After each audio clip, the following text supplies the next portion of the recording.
Baik, kita mulai dalam Alkitab kita. Hari ini kita belajar tentang mempelai wanita. Oke. Nah, kita sudah melihat bahwa selama ini kita ambil dari kitab Efesus. Nah, di kota Efesuslah jemaat mula-mula pertama kali disebut Kristen, ya. Dan kita juga melihat bahwa Efesus memperlihatkan hubungan Tuhan dengan kita melalui hubungan Tuhan dengan jemaat. Ya. Nah, kita sudah melihat dari sebelumnya ada 5 hubungan Tuhan Yesus dengan jemaat. Ya. Kepenuhan, tempat kediaman, kesukaan, prajurit Tuhan, harta tersembunyi. Hari ini kita bicara tentang kesukaan Tuhan atau mempelai Kristus. Lanjut aja, kita sudah tahu bahwa kekristenan adalah satu-satunya agama yang mau memulai dengan kesatuan. Jadi Anda diundang untuk bersatu dulu, bukan diundang untuk mampu melakukan dahulu. Ya, tidak dituntut untuk Anda mampu, tapi diberikan kesempatan untuk Anda menjadi satu dengan Kristus. Maka kita akan mampu melakukan apa yang Tuhan minta lakukan. Kira-kira kayak begitu.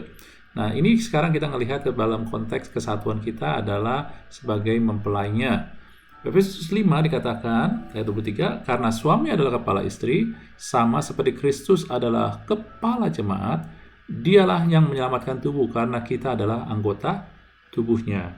Dan disinilah kita melihat bahwa Kristus adalah kepala, suami, mempelai pria, sehingga jemaat adalah mempelai wanitanya. Ya, itulah di sini kita melihat cara Tuhan menjadi satu dengan kita lewat hubungan mempelai pria dan wanita, suami dan istri. Lalu apa dampaknya ketika kita jadi mempelai Kristus? Ya, pertama dampaknya adalah Efesus 5 ayat 29, kita melihat di sini, sebab tidak pernah orang membenci tubuhnya sendiri, tetapi mengasuhnya dan merawatnya sama seperti Kristus terhadap jemaat. Lalu kemudian dikatakan dalam ayat 28, suami harus mengasihi istrinya sama seperti tubuhnya sendiri. Oke, jadi Anda melihat sendiri bahwa tidak pernah orang membenci tubuhnya sendiri. Artinya tidak pernah Kristus membenci jemaat. Jemaat itu adalah kita. Ya, kata jemaat di sini Anda ganti saja kita, karena kita adalah bagian dari jemaat sel yang hidup. Ya. Jadi dampak menjadi mempelai Kristus tidak pernah dibenci, selalu dicintai. Terus apalagi? Diasuh. Di ayat 29 dikatakan diasuh dan dirawat. Ya, dengan konteks begini Anda melihat ketika Anda mengasuh ataupun merawat seorang anak, Anda asuh anak itu, maka anak itu akan terus bertumbuh, bertambah besar dan memiliki kemampuan yang bertambah-tambah. Tapi ketika anak itu lemah, sakit, maka Anda rawat. Jadi artinya di dalam kelemahan dirawat. Di dalam potensi Anda diasuh. Itulah tujuan Tuhan, menjadi mempelainya. Jadi kita dijadikan mempelai wanita dan dia mempelai pria untuk mengasihi kita, untuk mengasuh kita, untuk merawat kita, sehingga kita pada potensi yang seharusnya dan kita pun dipikul ataupun juga diproses, diperbaiki segala kelemahannya, bahkan digendong kelemahan kita. Amin. Begitu indah Tuhan kita. Kemudian dampak yang kedua buat saya adalah di dalam Efesus 5 ayat 27, tadi kita lihat 29, 28, sekarang 27. Supaya dengan demikian ia menempatkan jemaat di hadapan dirinya, bukan di tempat yang lain. Dia mempelai pria dan Anda dan saya mempelai wanita. Yang penting adalah apa yang dilihat oleh mempelai pria, apa yang dilihat oleh suami terhadap istrinya, yaitu dengan cemerlang, tanpa cacat dan kerut, atau yang serupa itu, tetapi supaya jemaat kudus dan tidak bercela. Dengan kata lain mengatakan, Anda dan saya kudus dan tidak bercela di matanya, di hadapannya. Ya, itu dia tujuan kita menjadi mempelai. Nah, ini kita bisa melihat, kadang memang susah untuk kita bayangkan dengan konteks kehidupan sehari-hari. Saya banyak kekurangan, orang bilang saya ini dan itu, lalu juga kita punya masa lalu, dan bahkan juga sekarang pun kita masih banyak kekurangan. Tapi Anda harus melihat bahwa kita mempelai, dan sehingga hubungan mempelai pria dan wanita itulah yang terjadi. Dan bagaimana hubungan itu kita bisa melihat di dalam kitab Kidung Agung. Kidung Agung 2 ayat 1 dikatakan, bunga mawar Sharon aku. Ini perkataan mempelai wanita. Dia bilang, aku bunga mawar Sharon, bunga bakung di lembah-lembah. Ya. Maksudnya apa? Mempelai wanita ini katakan, saya bunga mawar Sharon. Nah, untuk Anda lebih jelas, mawar dari Sharon ini bukan mawar yang Anda lihat seperti saat ini. Ya, orang percaya bahwa mawar Sharon dan bahasa aslinya seharusnya adalah ini dia, ya, sejenis kembang sepatu yang umum ada, yang tidak perlu susah dan bukan sesuatu yang dipelihara secara khusus. Dia indah tetapi dia bukan sesuatu yang khusus ataupun biasa-biasa aja. Oke? Nah, bunga bakung di lembah-lembah ini seperti ini. Anda lihat, ya, ketika Anda ke pergunungan, ada di bawah lembah sebelum Anda naik, maka terhampar begitu banyak seperti rumput, mungkin lebih bagus sedikit. Ada bunga-bunga kecil, tetapi ada di lembah, ada di batu, ada di lantai, ada di dasar. Oke? Dengan kata lain, ya, mempelai wanita ini berkata bahwa dia itu bukan yang spesial. Dia itu biasa aja. Kebiasaan banyak orang, nggak ada sesuatu yang menonjol. Bahkan kadang dia ada di lembah. Maksudnya di lembah adalah mungkin dia di dalam lembah. Kalau kita lihat pada kehidupan kita, Anda melihat, kok saya dilihat indah sama Tuhan saya, padahal saya ada di lembah. Mungkin saya ada di lembah keterikatan. Mungkin saya ada di lembah juga depresi. Ada di lembah juga emosi yang tidak stabil. Ya, apapun juga. Tetapi inilah perkataan mempelai pria, ya. Seperti bunga bakung di antara duri-duri, demikianlah manisku di antara gadis-gadis. Dengan kata lain, mempelai pria, waktu mempelai wanita itu katakan, ya, bahwa Sharon bunga bakung di lembah-lembah, dia katakan, aku bukan spesial, aku bukan yang terpelihara baik, aku tidak memiliki karakter baik. Anda tahu, ada di lembah, ya, ada di tanah, tetapi mempelai pria itu katakan, sekalipun kau bunga bakung di antara duri-duri, bukan lagi di lembah, sekalipun kau lebih jelek ataupun lebih buruk situasi kamu, keadaan kamu daripada saat ini, tetapi engkau tetap dipandang manis, ya, engkau tetap disukai, sangat dicintai dan diinginkan. Inilah Tuhan kita, ya. Ketika Tuhan sudah berkomitmen, sudah memilih Anda dan saya, maka tidak pernah sekali-kali dia meninggalkan, bahkan dia mengangkat kita tinggi. Ini cara Tuhan, bukan cara dunia. Orang dunia kalau pasangannya mungkin sudah sangat menyebalkan, sudah sangat juga tidak menguntungkan atau sangat-sangat menyakiti, maka ditinggalkan.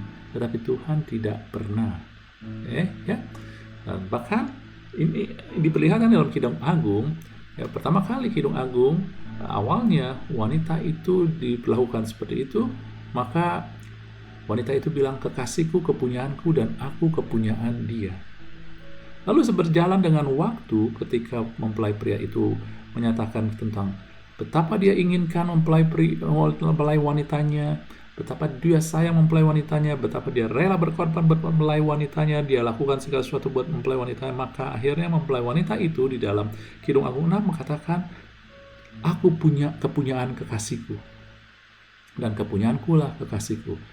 Apa bedanya?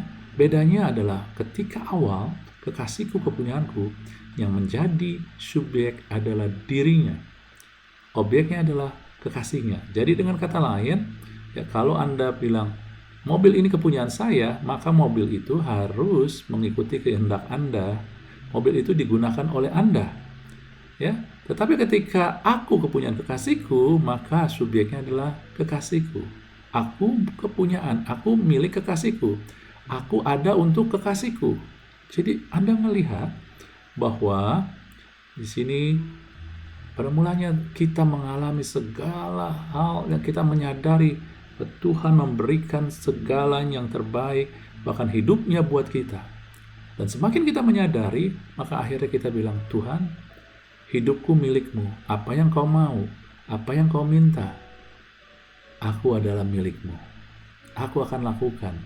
Bukan dengan terpaksa, tetapi ketika dia terus melihat, ya, betapa Tuhan sangat menginginkan dan mengasihinya. Itulah Tuhan kita. Dan inilah yang terjadi di sini ketika dia mengatakan engkau kudus, tidak bercela di hadapannya. Ini adalah suatu bagian dari hak kita menjadi mempelainya dan bagian dari proses untuk kita melihat keindahan Tuhan, dan akhirnya kita nggak main-main sama Tuhan. Sebab itu yang Tuhan butuhkan adalah Anda mendekat, Anda menerima cintanya, kasihnya dari Dia. Ya. Nah, ketiga dampak menjadi mempelainya di ayat 25, Efesus 5:25 dikatakan, hai suami, kasihilah istrimu sebagaimana Kristus telah mengasihi jemaat dan telah menyerahkan dirinya baginya. Telah menyerahkan Kristus hidupnya bagi kita. Ya, jadi saudara-saudari lihat di sini bahwa dengan kata lain ketika Tuhan menyerahkan dirinya, maka dengan kata lain Dia membela kita sepenuhnya. Ya, Dia rela menyerahkan dirinya untuk apa? Membela kita.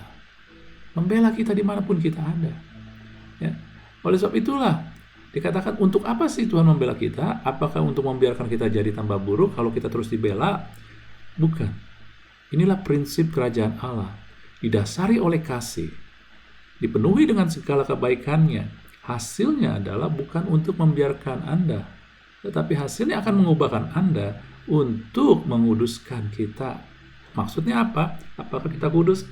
Sejak semula kita terima Yesus, kita sudah kudus di mata Allah. Tetapi di sini adalah sebelumnya Anda tidak kudus, menjadi kudus. Artinya untuk mengangkat kita. Sebelumnya kita tidak baik, sekarang menjadi baik, kira-kira kayak begitu.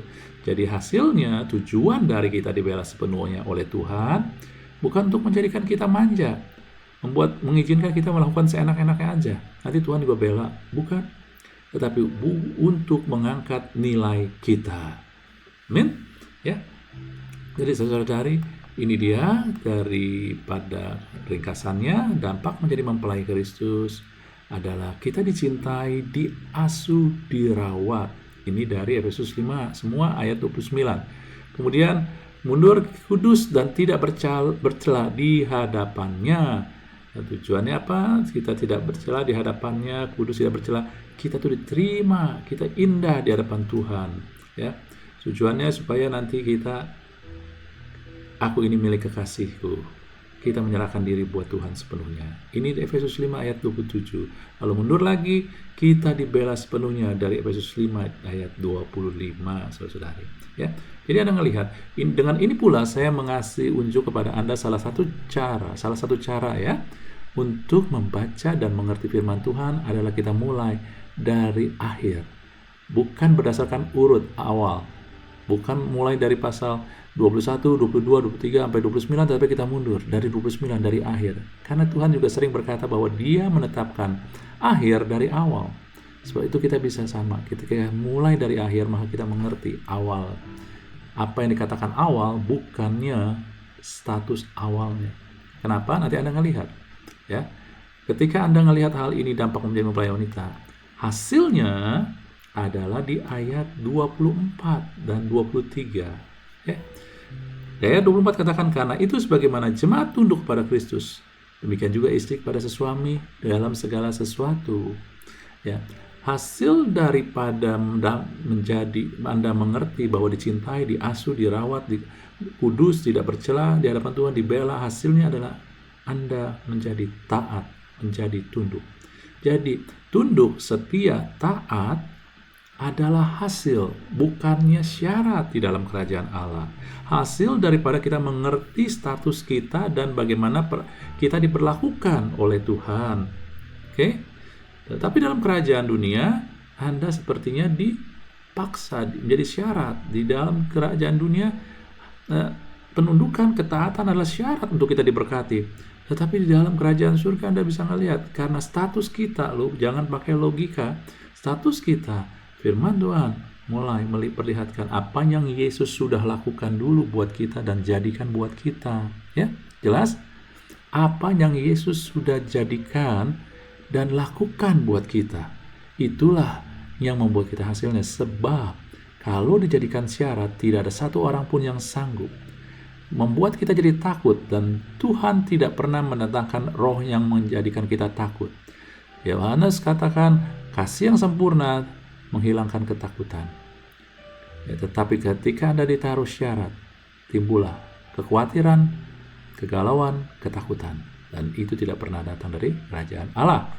Sehingga Anda melihat ayat 23, mundur lagi, istri, dimulai ayat ini ya, berhubungan Kristus dengan jemaat, ataupun juga hubungan suami dengan istri, dimulai dengan istri seolah-olah, hai istri, tunduklah kepada suamimu seperti kepada Tuhan.